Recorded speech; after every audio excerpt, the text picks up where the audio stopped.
Désolé, je lisais.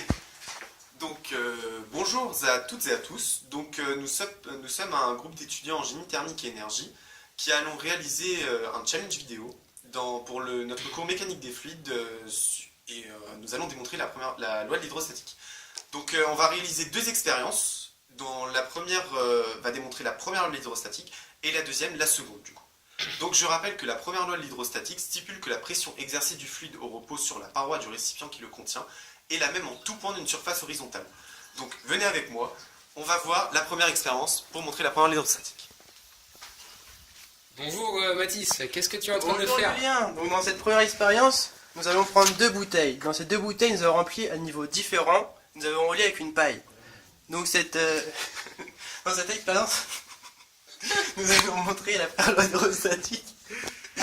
Et donc, comme vous pouvez le voir, dans la bouteille où le niveau est le moins haut, il augmente, et dans la bouteille où le niveau est le plus haut, il descend. Et nous allons prouver que les deux bouteilles vont se mettre à niveau, ce qui va démontrer la première loi de l'hydrostatique.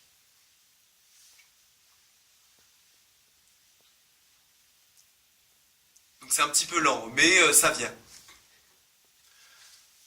Voici, il semblerait c'est que bon. les Nous deux sommes niveaux à se soient l'équilibre. équilibrés.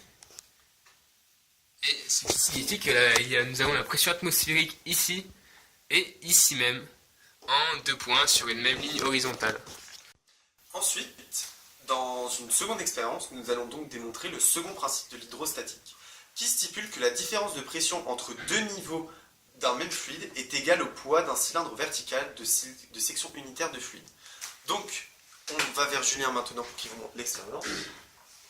Alors, cela se traduit par une expression qui dit que la pression basse moins la pression haute, donc on va prendre la pression atmosphérique sur la surface plane, est égale à la masse volumique du liquide, donc ici l'eau. Donc ça ne va pas dépendre ici de la masse volumique, mais bien des hauteurs de trous que l'on a fait. Nous avons fait un premier trou ici, un second ici, et un troisième ici.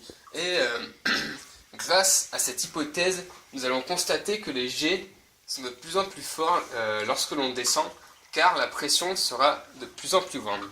Enlevons ce ruban adhésif.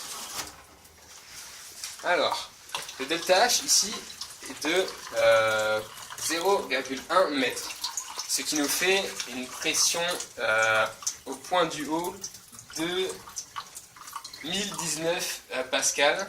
Au second point, elle est de 1400 pascal car le delta H a augmenté de 0,04 mètres. Et pour le troisième point, où la pression est la plus grande, environ de 2000, avec un delta H de 0,22 mètres. Ce qui se traduit par un rayon de courbure plus grand.